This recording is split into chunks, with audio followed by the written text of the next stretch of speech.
Welcome to the Critical Few Actions to Improve Your Business podcast. I'm John Downs and I'm here to help you cut through the overwhelm and prioritise what matters most to improve your business.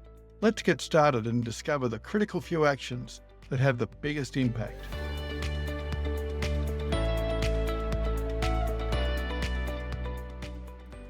Welcome to the Critical Few Actions to Improve Your Business podcast. Today, I'm speaking with Belinda Wiggins, who's the successful founder and now former owner of BWS Recruitment. She was in one of my first CEO Masterclasses back in 2019. A lot of people in recruitment find themselves falling into it by chance, and she was one of them. But it was a happy accident, and recruitment gave her the opportunity to do what she loved most, connecting people, building strong, lasting relationships, and helping them succeed. She established the boutique recruitment firm over 20 years ago, and interestingly, the business has a history of over 29 years due to its earlier acquisition. It became recognised and respected as specialising in executive and contract recruitment for the not-for-profit and health sectors, commercial and community services organisations. Little did she know then that this last year she would successfully exit from the business and continue in a consulting capacity. Belinda, welcome. Thank you, John. Thanks for having me. Oh, it's an absolute delight.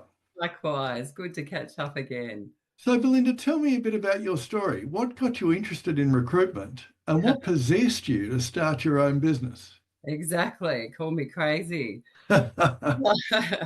Well, going right back, I grew up in Gippsland. So I'm a country girl, originally from Sale.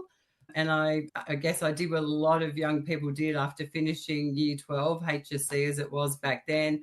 I did a gap year and went and worked for SO, who had a big office in Sale back in those days, and went and worked as an intern in their accounts department. And then after my gap year, headed off to uni, still not knowing what I wanted to do. So completed a Bachelor of Arts degree at Monash University, and then had the opportunity to go back to SO and commence a postgraduate degree in accounting, of all things. So I took that opportunity up, and over the course of the next year realised I was not cut out to be an accountant. Sitting in an office, depreciating assets offshore on an oil rig was probably not my thing. But part of the job I really enjoyed was the project work. So they probably realised that I like to chat. So they had me working on a lot of projects. I got to connect with other people in the business when I was doing the project work. And it made me realise I needed to be in a job where I was working with people, which was where my passion was. So I left there after a year, halted the postgrad in accounting, and then headed to Melbourne, started interviewing and was researching what jobs, involve a lot of people. So I was applying for marketing roles, and one of those opportunities led me to a recruitment firm. And so I had an interview for a marketing job with one of their clients. And I remember at the end of the interview, the chap said to me, who ended up, I think, being the owner of the firm, have you ever thought about working in recruitment? So this is the happy accident. And then I had to literally ask, well, what does a recruitment consultant do? What is the job? And so once he explained everything to me, he planted a seed. I thought, well, that actually ticks a few boxes. So then I put my toe in the water, I had 2 interviews at 2 recruitment firms, got offered both jobs. So I thought, maybe other people think I could do this. And then ended up at a accounting recruitment firm. Given I'd worked in finance, I thought, well, that might be a easy introduction, because at least I'll know what the people are doing in their jobs as I'm recruiting them. And that's actually where I met Faye Stokes, who at the time was the manager of the temp division at this organisation. And then, within 5 years, I ended up the manager of the perm team here. So again, it led me to, a future connection, and eventually I would end up buying Faye's agency out many years later, but wouldn't have thought so at the time. So, which is interesting. So yeah, it was a happy accident to fall into recruitment, but absolutely love it. And so how did you transition from the idea of being an employee to then becoming an owner? Were you offered a Yes. partnership or you decided to, something else happened? No, no. So I always had a bit of an itch to scratch. So at that first job, and it's actually my only other recruitment role I've ever had, I'm very stable. So I had 5 years there and I watched my former directors grow a very small boutique agency into sort of a national footprint over a number of years, Yep. and thought, yeah, wow, that looks. And I started recruiting in the July 89, believe it or not. And it Gosh, was during the recession we had to have. So yes. not only do we have to sell the concept of what we did, like as an agency, but also for every job we posted, we had about 500 applications and all coming in via the mail at that stage. No internet or anything like that. No. So, and I didn't consider myself a salesperson. I always said that, but essentially what we do is a sales function. It's more a soft selling process. Mm. But eventually over time, I left there. I tried the internal recruitment thing for a while with Citibank overseas, Yep. and then had a family. And then I just knew the timing had to be right. And the opportunity presented at an unusual time. I'd actually become a single mother at the time that I decided to join Faye's small business and then eventually acquire that, and then later do a startup of BWS. So it was an interesting journey to get to this point. Certainly was. Fascinating. So having taken over Faye's job, you then over her business, you then looked at your own business. Tell me a bit more. So Faye was, I think, in her 60s, mid 60s at that stage and looking for an exit. I was sort of in the background. So I rejoined Faye after having a family. I literally walked in their office to have a coffee with her one day because I just started interviewing for jobs. And she said, "What are you doing in a suit?" and pretty much offered me a job on the spot. And then I very quickly became her succession plan. So she wanted out of the business. And then I thought, okay, this is another alternative to having a business. So I thought, yes. And we had discussions. And Faye and I came to agreement. And then I bought into the business about 22 years ago. I Yeah. bought that business. But what I did do, and my mistake I made, was I bought in with a silent business partner. So I was a recently divorced single mum, Yeah. lacking a little bit of self-confidence at that stage, but still had this desire to have my own business and have a crack at doing that. So I acquired the business with a silent business partner, which didn't work out and resulted in us having to shut down the entity. And I immediately started up Bex Wiggins Stokes.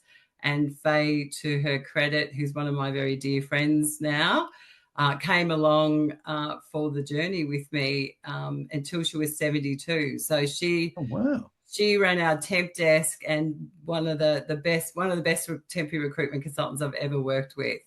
And my big challenge with her was convincing her to move off a manual card system she ran, over 100, and moving her onto the computerized system. So I think we even had a funeral for her cards when we finally moved to that stage. So it was a bit of pomp and ceremony for Oh, her. dear.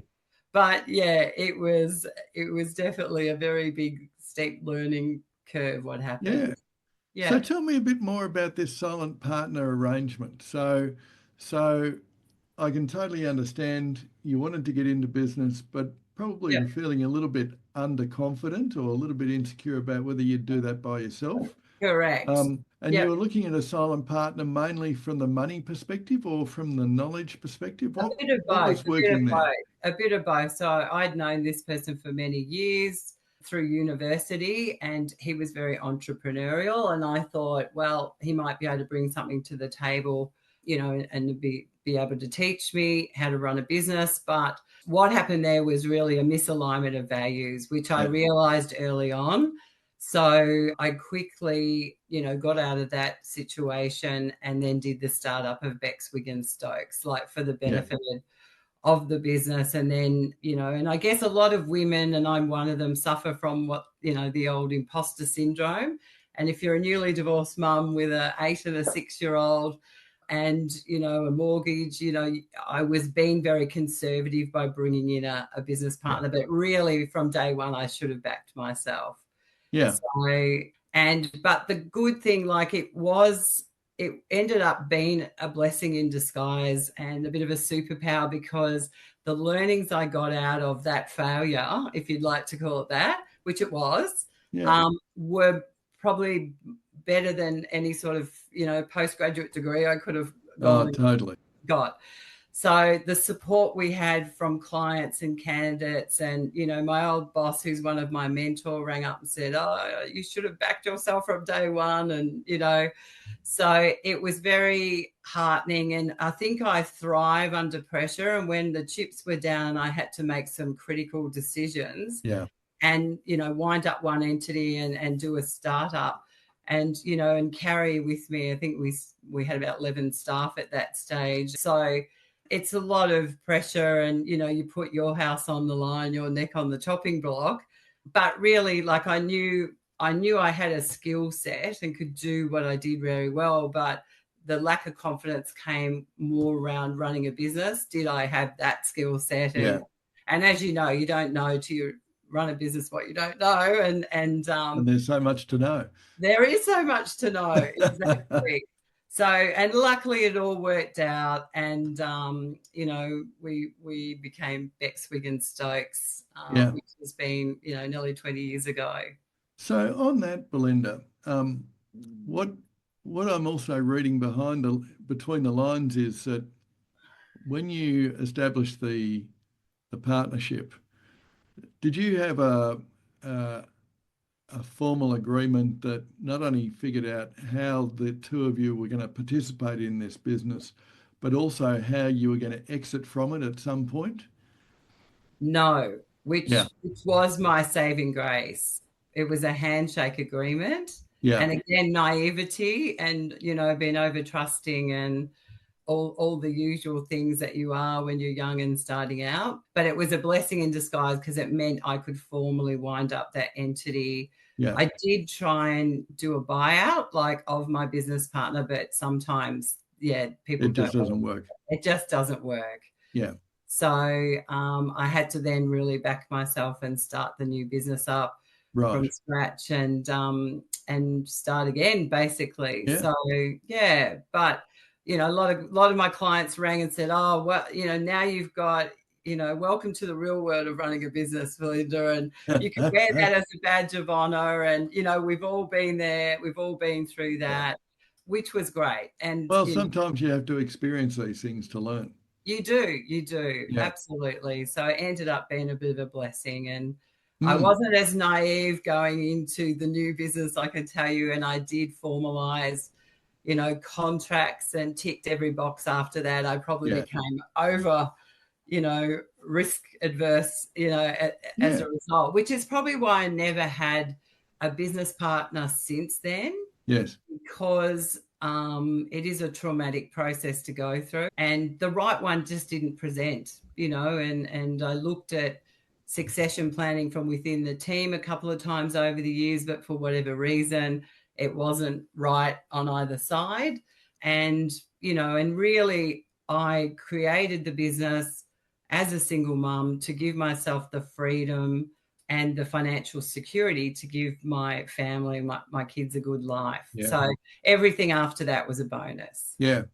Now, I think a lot of you, Belinda, but I don't believe that you only made one mistake in your entire business career. Were there any other major stuff-ups that came along that presented some real learnings for you?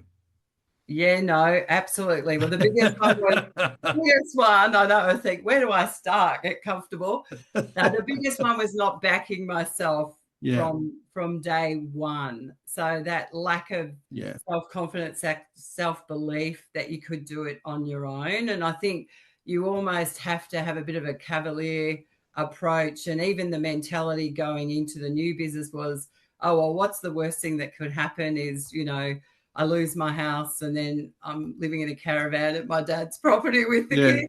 And that actually wasn't a bad option. I could have handled that. So, but as I said, it turned out to be a blessing. Yeah. Another challenge for us with the business, because we were a generalist recruitment agency, I didn't get it quite right how to market our brand, Right. because, you know, you can't sell yourself as all things to all people. We're a white collar generalist recruitment agency. Yeah. So, you know, which worked from executive through to business support. And as you know, we worked across not-for-profit and the commercial sector, but did sales and marketing and business support. So there's a diverse range of sectors. So I tried to, and this is where the CEO Masterclass actually helped me to look at that in a different way. So we looked at maybe trying to segment the business, and then I tried to sell the business as we're a generalist agencies with specialist sectors within that brand. Yeah.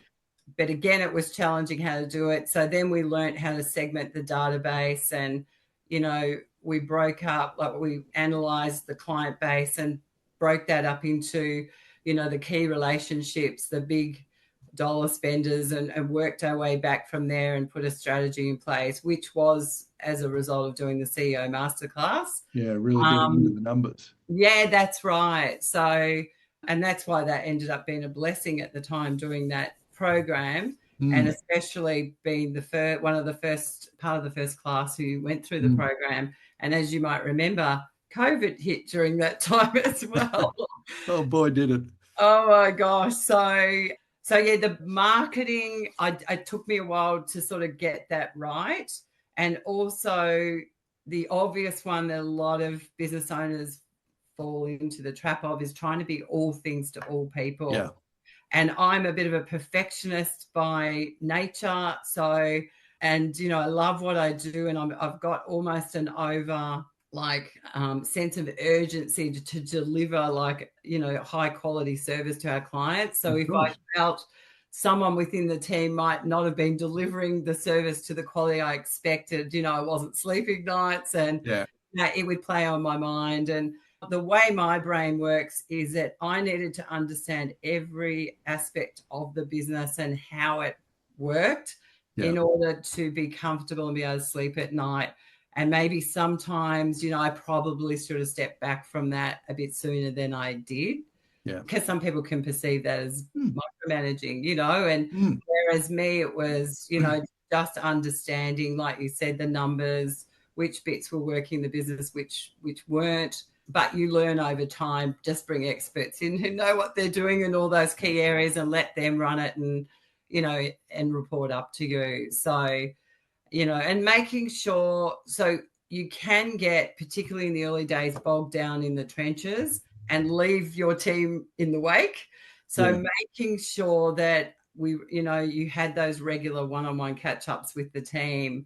So we used to do annual reviews. We moved to quarterly about 10, 12 years ago, which made a big difference in identifying any issues and resolving them quicker. And the staff felt they had a voice all throughout the year rather than once a year. Yeah. So that worked really well. But yeah, again, took a bit of refining to get that right, that messaging right, and making sure that, you were communicating with the team, the vision, rather than just heading off in, you know, your own direction, leaving them behind.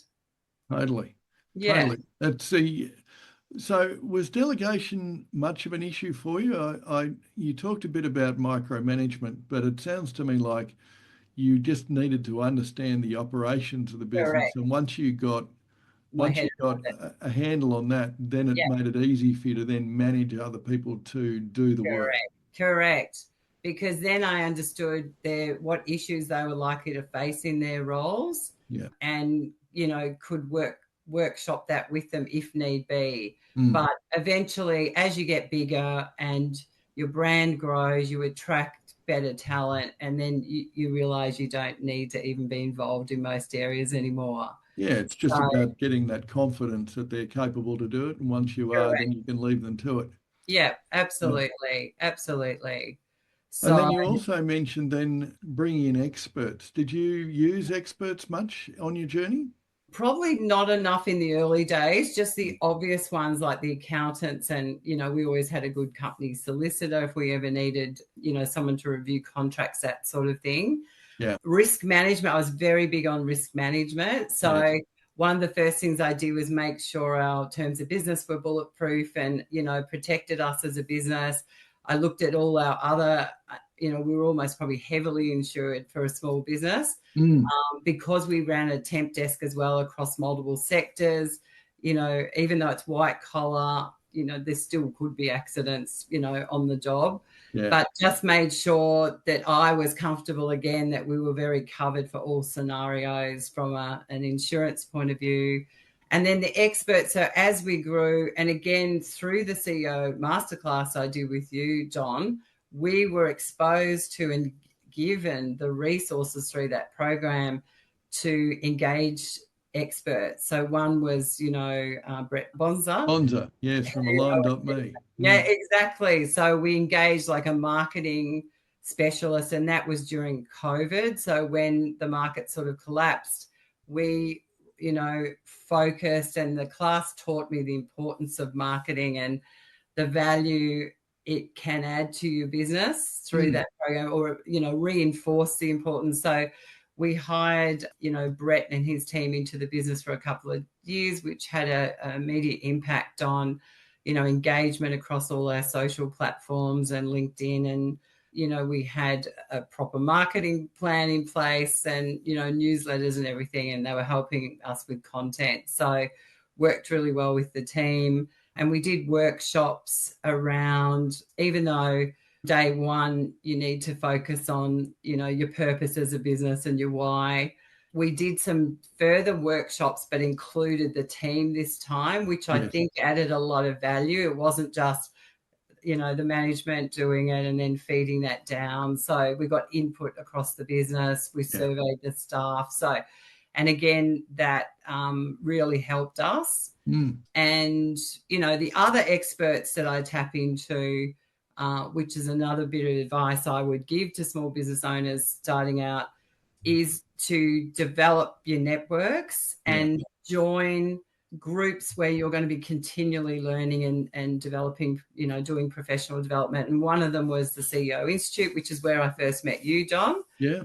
I found that invaluable, having sort of 16 to 18 CEOs around a table each month, I should say. And we had guest speakers come and, teach us about blockchain, what is it, with cryptocurrency and AI technology. And obviously that was one of the challenges with a service business, was keeping on top of the technology and capabilities out there to sort of try and continually improve efficiencies within the business.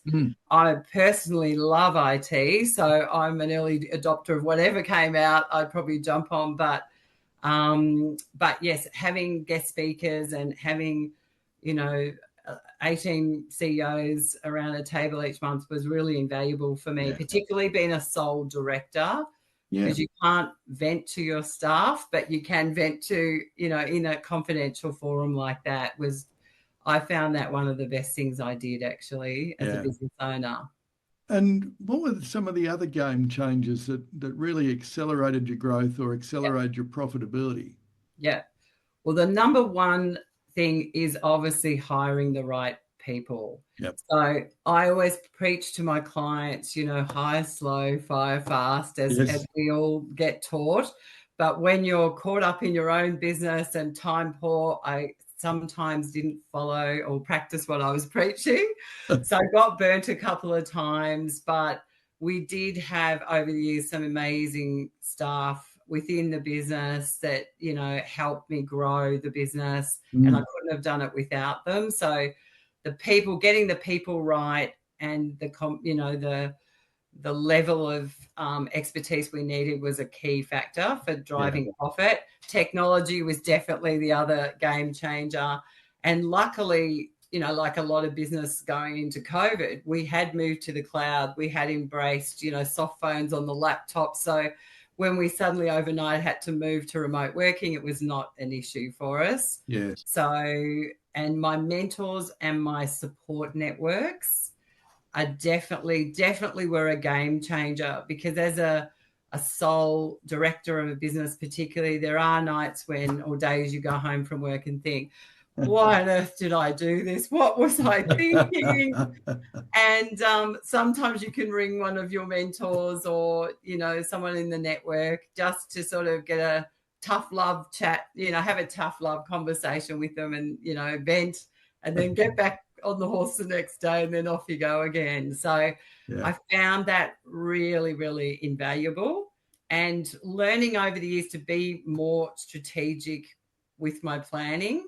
Yes. And remembering to communicate that plan to the team. So that was something that was a bit of a game changer, because even when I did the CEO Masterclass, some of my management team was saying, oh, you're like a different person. And now I was on this mission to sort of step back from the business and try and get it to the point where it could run itself. Yes. And then was more looking at everything then, and we had a plan, and we were doing workshops, so they all just loved it. So it worked out really well. So I probably drove them nuts, to be honest. I cannot imagine that, Belinda. Oh, sure. You're being too nice. If you really want to kick off your strategic planning and work in a supportive environment with other CEOs and leaders, the CEO Masterclass in Strategic Planning and Implementation is for you. This 10-month small group course helps you craft your strategic plan, present it to a group of peer investors, and develop a habit of monthly implementation. Our waitlist is open now at CriticalFewwActions.com.au. So you mentioned the masterclass a couple of times. Yes. What were 3 things that changed you as a result of the masterclass? How is Belinda different? How is Belinda different? Belinda is a bit more considered now. So she's sort of doing deep breaths now, and while I was still the owner of the business, it gave me a bit better perspective. So I sat back and really looked at the business and started using, deep diving and extracting data to make better informed decisions, which I hadn't done enough of in the past. Yeah. And even like ensuring that, I continually looked at our strategic plan, not just set and forget. So, we don't just create this wonderful plan and then just put it in the drawer. The historical artifact, yeah. That's right. So the plan I actually did during your course was for sort of the next 3 to 5 years. And when COVID hit, I actually had to accelerate it. Yes. Because we had 2 offices at the time. That's right. So we merged the 2 into one, which was what our original plan was to do as I was going to be getting the business ready to sell. I was going to consolidate a few things in that. So definitely, it made me focus on working on how to get this business working without me in it, or being so reliant on me. And my focus and appreciation of marketing changed, and getting the right message out there, and being more strategic with my marketing, or the business's marketing. And the other big thing was seeking customer feedback. I hadn't done enough of that, and more formally, which again sort of fed back into the marketing. What is it that we do well? What is it what information would our client like from us, or, what learnings can we provide to our client base? So it's not like you're direct selling, but you're seen as a subject matter expert. So we started working a lot on, the blogs, and we redid the website after your program, and we did white papers, and all sorts of things like that. So we could have really different sort of more high level conversations with our clients and add even more value to their business. Yeah. So that sounds like you started having real conversations with your clients specifically around how you were serving them and how they wanted to be served. Is that right? Yes, correct. And how did they work out? I mean, how did you Oh, manage that it was process? it was well. We've actually we have a software now called Saucer. So every time a placement's made within the business, a survey gets sent out to the Yeah. clients and the candidates. So we always treat feedback from both equally as importantly. Yep. So we now get direct feedback after every placement, which has been invaluable. Wow. And you can use that, weave that into your marketing message as well, which has been great. But Yeah. we went out on site, and I think there was definitely a shift in, the consulting bit of our job. So, we worked with the consultants to have more high level conversations around future planning of their teams. And, when they rang with the job, we needed to make sure, have you explored all your options first internally before coming to us? Because, we don't want at the 11th hour an internal person to put their hand up and suddenly the process is pulled and, you walk away without any reward for your effort, put it that way. So yeah, that was amazing. And just getting that message out there, because we knew the clients trusted us. They knew that we deliver a good service, but it was really interesting to understand what it was they really liked about us that made us unique as a recruitment firm, because it is a very saturated market. And really it was the basic things, because I strategically kept us lean and mean, as you say, and boutique size. I never wanted to grow too big that we lost that uniqueness about being a boutique business, that personalized service. Yeah. I never implemented phone systems where a client had to ring and press 1 for Bob and 2 for Jane, and leave a message and then never hear back. So our policy was that if someone called the business, particularly a client, a consultant would have to take that call regardless of who it was in the team. Yeah. So, they were serviced. It was a good experience from reception through to the completion of our projects. So speaking about speaking about technology, it brings up the question in my mind. So as a recruitment business, how did Seek and LinkedIn have an impact on the way you ran the business, but potentially also your dependence on those technology platforms that really you actually have limited control over? No, absolutely. Well, so our relationship with both has changed over the years. Yeah. So, which has been good and bad. Like, we still do utilize Seek for advertising, but we also tap into their talent pool, which is a separate app within Seek, as one of our tools for doing candidate searching to fill jobs. And LinkedIn's the same. We do occasionally use it for some of our more senior roles to advertise, but we utilize more their headhunting tools through LinkedIn. And LinkedIn's more about the brand, getting our branding out there, and publishing material that positions us as subject matter experts, utilizing LinkedIn. And we ran monthly newsletters to all our followers. It was an easy, quick way to communicate with people that were interested in the brand, connected with us on LinkedIn and following, the company and each individual brand. And it went back to, and we utilized it to actually promote the team as subject matter specialists in their sectors. So if it was our temp consultant, she would always be writing information about or little spiels about experiences in the temp market and what she's observing. And if it was the executive side, it'd either be myself or John Wallace, our new MD, who, positioning us as subject matter experts in that field and vice versa. So Seek's a necessary evil, I say, because they've got such a monopoly of the market. And again, it's often for branding. We've got the ads up because a lot of our roles are now filled through our network and through our search tools. That's where it's changed dramatically over the last 20, or probably 30 years that I've been in recruitment all up. Yeah. So, which makes the process a little bit more interesting. So you can connect with passive candidates as well as active through these tools. Yeah. Interesting. So you've talked a little bit about you're no longer the owner of the business. Tell me a bit about your exit and how did you plan for it? Or did someone just come up to you with a huge pot of money and you just said, oh, that's a good idea? No, I wish. No.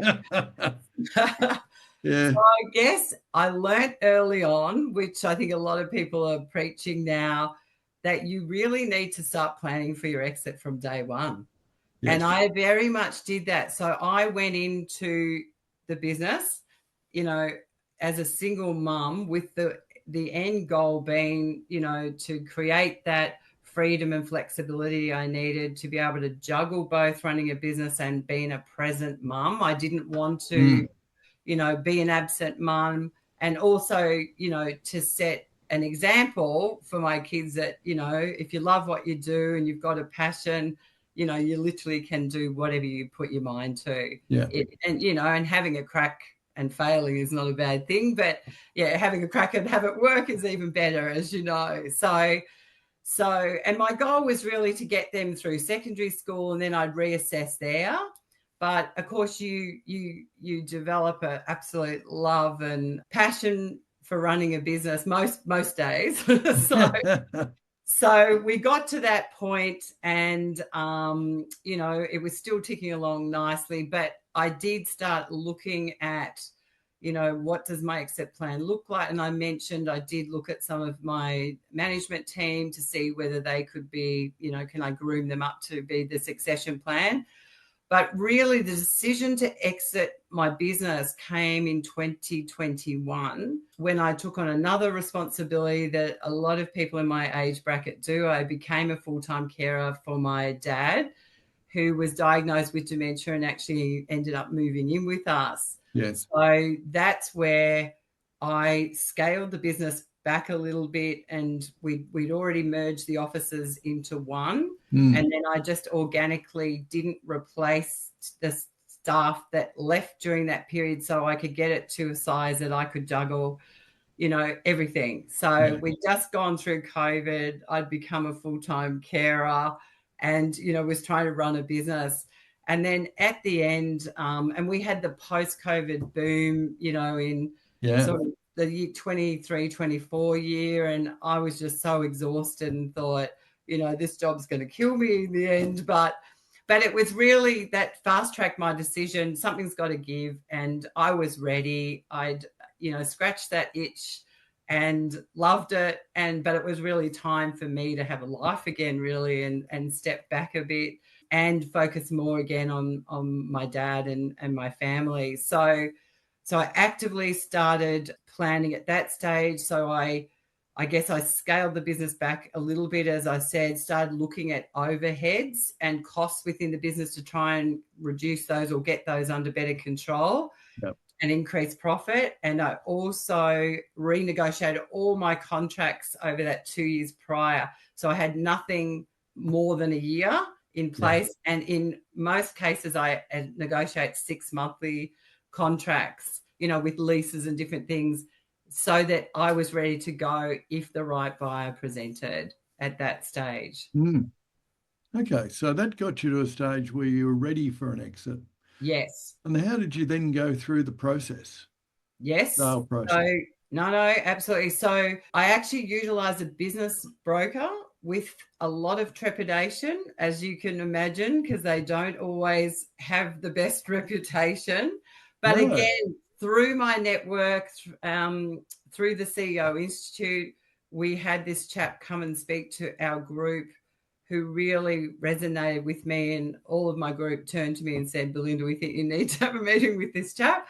And he was also a CPA accountant, so he really knew his numbers, which sat really well with me and could advise you up front what you needed to do, what you hadn't already done, to fill in those gaps to get it ready. And that took all the emotion out of it for me.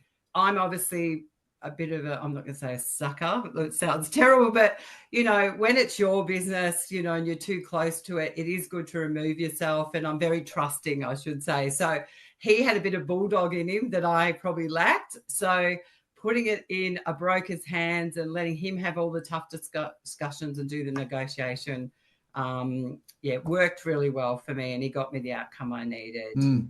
Yeah. What were some of the challenges as you went through that process?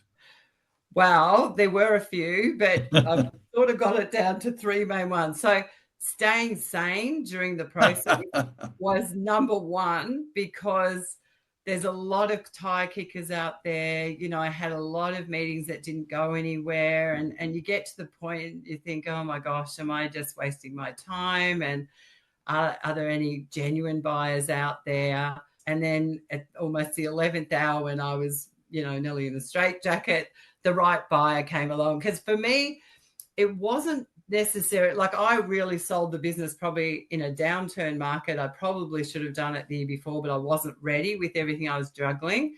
Yeah. But for me, it was very important who I sold the business to. Yes. I really wanted it to go into a good pair of hands where we had that values alignment, so I knew the staff and the customers would be well looked after, which is how it has worked out, which is great. But the other challenge was not being able to tell the team. Because you do feel like you're deceiving them a little bit, or you're being a bit dishonest.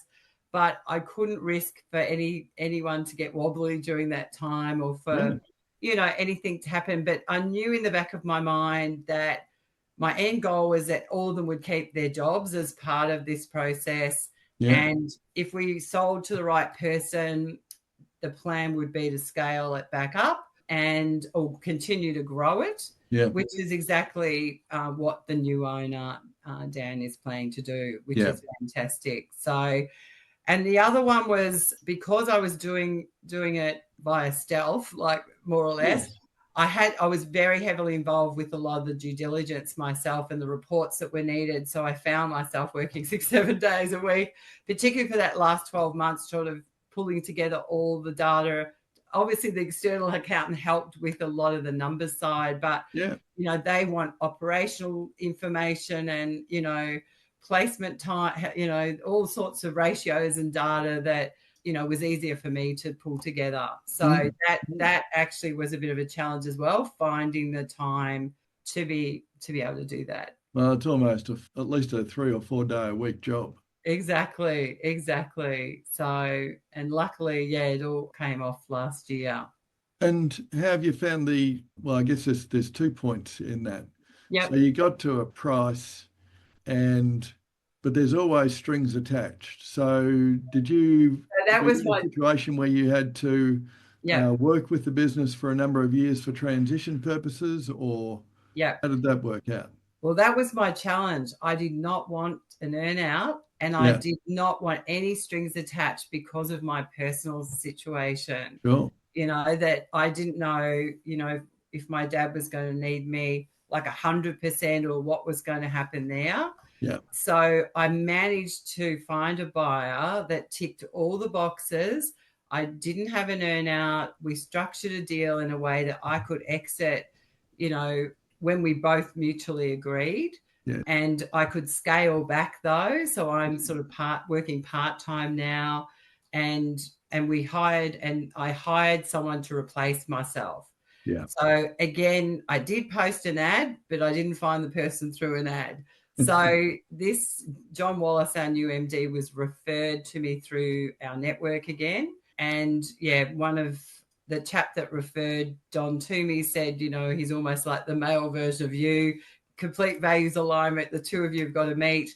And it was an instant fit for the business, for each other, and I knew that I was handing over the clients to a very safe pair of hands. Yeah. And he actually brought in new skills because he'd worked in, strategic consulting, and he'd done, he'd run recruitment firms himself, and brought in another dimension of expertise that really complemented business. I learned from him each day, and he hopefully learned something from me as well, vice versa. But it works very well, very respectfully. And to be honest, it's great to have someone you can have a robust discussion with again, without anyone being offended, so the two of us challenge each other and, come to a really good result together. So it's been brilliant. And he's a great leader. So it actually couldn't have worked out better in that regard. So That I sounds got very fantastic. lucky. I got very lucky. Mm. Yeah. Are you looking to pinpoint the areas that will make the biggest impact on your business? Check out the Organisation Performance and Value Diagnostic. This powerful tool lets you evaluate your business on multiple facets and provides email reminders to keep you on track. Head over to criticalfewwactions.com.au and get started now. Now, your identity has been tied to BWS Recruitment for 20-something years now. Yes. How are you feeling about your transition from being the boss to not being there? A lot of people ask me this, like literally everyone that I catch up with. I absolutely love it. So I guess I don't have an ego. No. And, I'm always curious. I'm a curious person, which I think you need to be if you're going to run a small business Yeah. and keep on top of all the changes that occur. So bringing someone in with our new MD's expertise, I found refreshing. It's sort of almost, what I've been able to do is hand over all the parts of the job that caused me stress to John, and I get to focus on the bit I really love. Fantastic. The recruitment, the connecting people, the joy of making a difference in people's lives, which really at the end of the day is what we do, and I believe we do it well. So I actually have totally embraced it. It's great having a new owner as well, Dan, who's fantastic, who's based in Sydney. So we have catch-up meetings with him once a week. And he's got a strategic business himself, Tomorrow Strategy Co. So again, there's another high-level strategic mindset in the mix. So I've found it very stimulating, very rewarding. And I had no problem handing over the reins, I can tell you. Here, John, you can have the whole lot. And you've hung around. That's right. That is fantastic in itself. And now he looks more stressed than me, which no. How good's that? Yeah, exactly. So no, it couldn't have worked out better in that regard. Two great Fantastic. people. Yeah.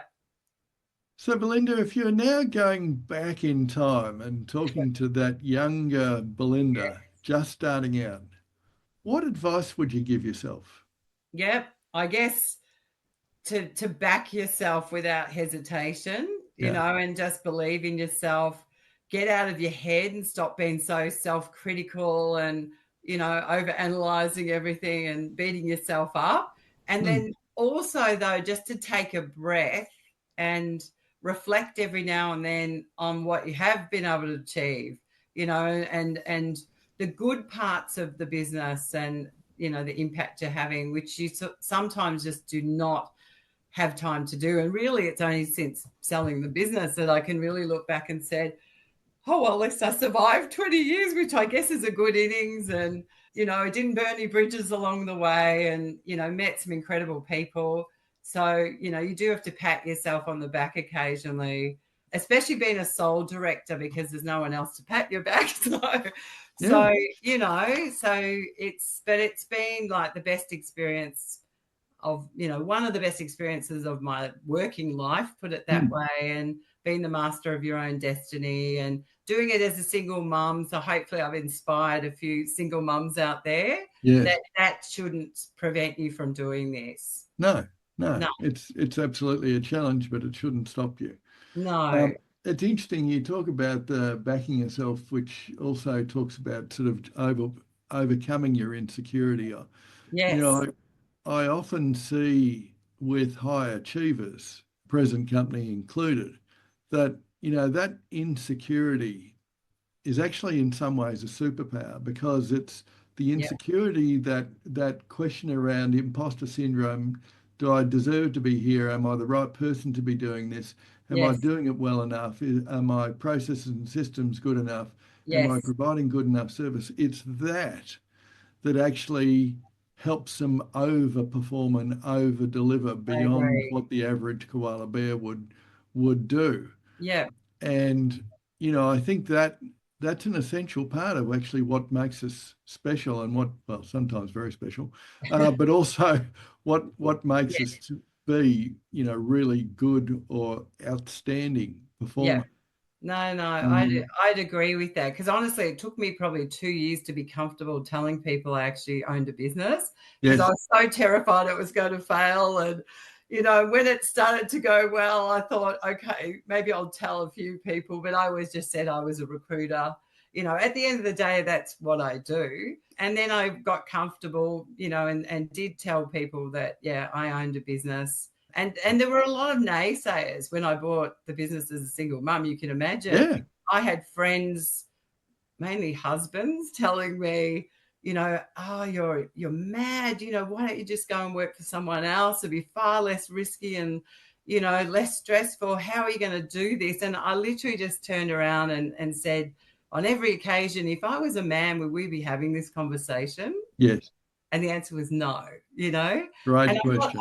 I'm not like an extreme feminist or anything, but I thought, well, there's plenty of men out there that are single dads doing it. And why can't I do it as a single mum? And I saw it as a vehicle to give my kids a good life. I mean, Mm. luckily I've met my now husband just after I bought the business, but, and very happy relationship now. But and he took me on knowing that I'd just bought a business and was, in the middle of all this stress and that. So he's definitely a keeper. He's hung around. Yeah. Well, you had human kids and you also had a business kid. Exactly. And that's more than enough parenting to go around. Exactly Um, right. I Exactly. like what you said about taking a breath and actually celebrating what you'd achieved on a Yeah. regular basis, because I think as business owners, we so often fixated on fixing the next problem. And Yeah. once we fix that problem, then we just go on to the next one and the next one, and there's no time to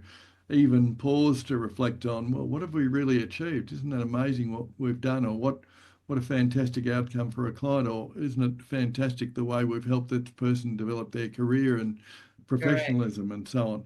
What a Yeah. contribution I've made to my industry.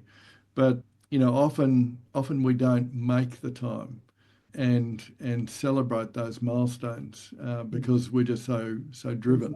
Yeah. But Yeah. of course, I guess that's part of what actually also makes us pretty amazing. No, exactly.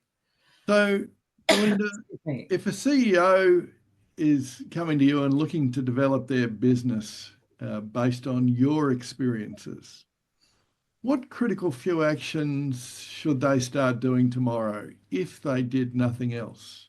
Yeah.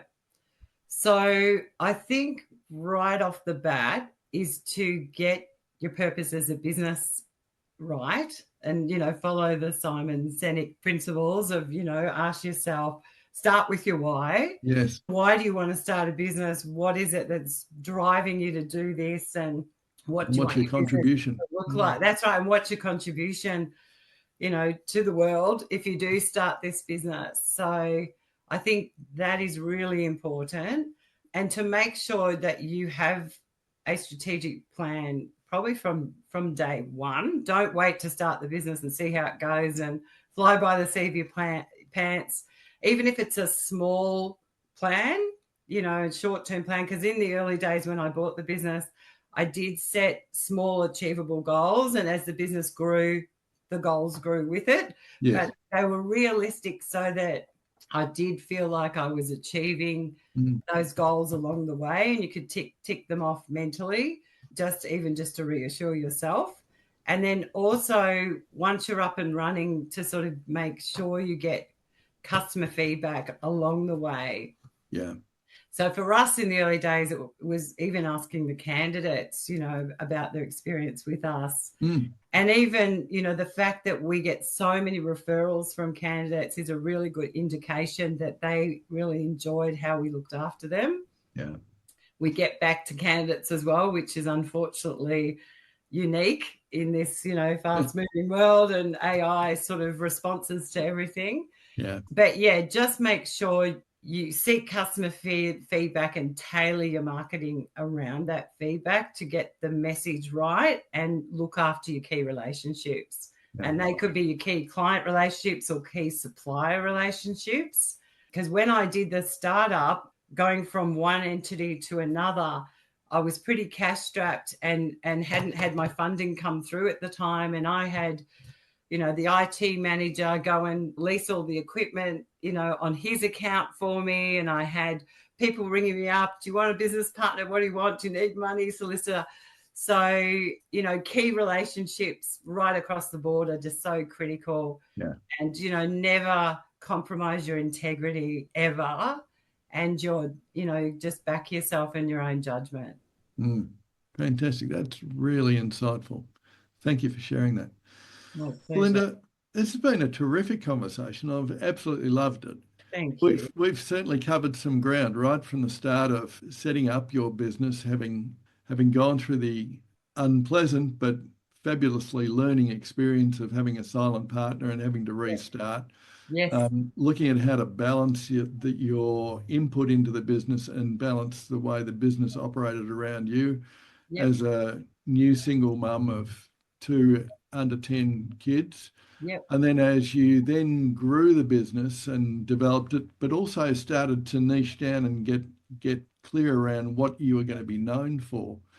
And then the whole preparation process for your exit to meet your next stage. It's been a fantastic conversation. Thanks for being authentic and for being so candid with me. No, thank you. I really enjoyed it, John, and always a pleasure to catch up with you. Thanks, Belinda. Thanks for the opportunity. Thanks for listening to the Critical Few Actions podcast. Don't forget to subscribe and grab the downloadables from the show notes. And if you found this episode helpful, I'd really appreciate it if you share it with your peers and your team. Stay focused and take action. The Critical Few Actions podcast, including show notes and links, provides general information only and is not individualised business advice, nor can it be relied upon as such. You must take responsibility for your own advice, decisions, and actions.